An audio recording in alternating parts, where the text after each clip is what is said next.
Hi, hello, வணக்கம். நான் வந்து பார்த்தீங்கன்னா ஒரு 1 மந்த்துக்கு முன்னாடி கோல்டு பற்றி டெய்லி ஒரு அப்டேட் கொடுத்துருந்தேன். சரிங்களா? சாமானிய மக்களுக்கு வந்து கோல்டு ரேட் வந்து எப்படி ஏறுது இறங்குது அப்படின்னு பிரேக்கிங் நியூஸில் ஹார்ட் டப்புன்னு பிரேக் ஆகிற மாதிரி தான் நியூஸ் சொல்லுவாங்க. ஸோ அது ஏன் அப்படின்ட்டு நம்ம கொஞ்சம் நார்மலாக பண்ணலாமே அப்படின்னு நான் ஒரு சில வீடியோஸ் வந்து போட்டிருந்தேன். இப்போ வந்து நான் என்ன பேச போகிறேன் அப்படின்னா, மோடி சார் வந்து கோல்டு வாங்காதீங்க அப்படின்னு சொல்லியிருக்காங்க.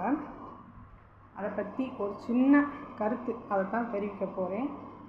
அவரோட கருத்தில் எந்த மாற்று கருத்தும் இல்லை. நம்மளோட இந்தியனோட மணியை வந்து ஹைப் பண்ண வேண்டியது நம்ம எல்லாரோடைய கடமை தான். அது ஒரு மோடிஜியால் மட்டும் அதை வந்து ஃபாலோ பண்ண முடியாது. நம்ம எல்லோரும் ஒத்துழைப்பு கொடுக்கணும் தான். ஆனால் அவர் ஒரு சில கன்சிடர் எடுத்துக்கணும். சாமானிய மக்கள் வந்து மந்த்லி சீட் போடுறவங்க, டெய்லி ரேட் பண்ணுறவங்க 1 கிராம் கூட கம்மியாக 1/4 கிராமோ 100 மில்லியோ 10 மில்லியோ தான் வாங்குகிறாங்க. அதனால நமக்கு என்ன ஒரு பெரிய பாதிப்பு வந்துட போகுது.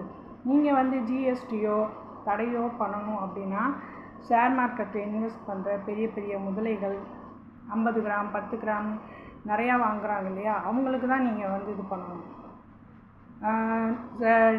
டெய்லி பேமெண்ட் பண்ணுற சீட்டுக்காரங்களாக இருந்தாலும் மந்த்லி சீட் பண்ணுறவங்களாக ஜிஎஸ்டியை வந்து கொஞ்சம் குறைக்கலாம் நீங்கள்.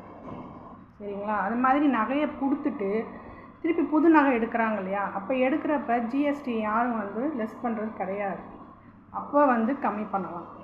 சரிங்களா? அப்பையும் கம்மி பண்ணலாம்.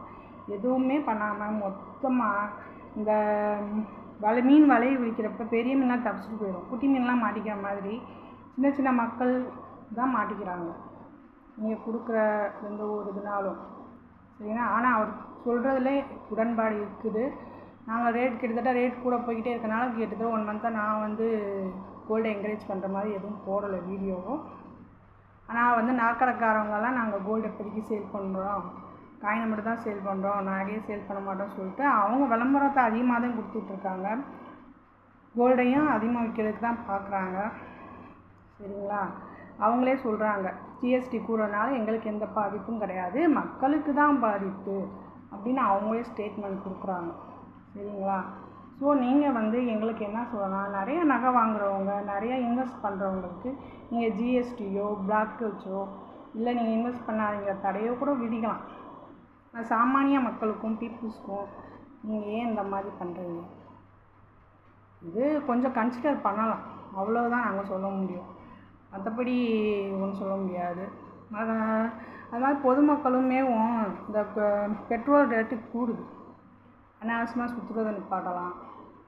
சரிங்களா? அத்தியாவசிய தேவைக்கு பெட்ரோல் வண்டியை பயன்படுத்தலாம். நாங்களாம் கிட்டத்தட்ட ஒரு 5 வருஷமாகவே எலக்ட்ரிக் வண்டி தான் யூஸ் பண்ணிகிட்ருக்கோம், பெட்ரோல் வண்டியெல்லாம் யூஸ் பண்ணலை. ஸோ நீங்களும் வந்து புதுசாக வந்து எலக்ட்ரிக் வண்டியாக இன்வெஸ்ட் பண்ணுங்கள், ஓட்டுங்க. பெட்ரோல் வேறு கூடுறதா நமக்கு ஒன்றும் செய்ய முடியாது, குறைக்க முடியாது. அதெல்லாம் அவங்க கண்ட்ரோலில் தான் இருக்குது. நம்ம தான் நம்மளை வந்து மாற்றிக்கணும். சரிங்களா? அது மாதிரி அவங்க சொல்கிற மற்றதெல்லாம் ஓகே தான்.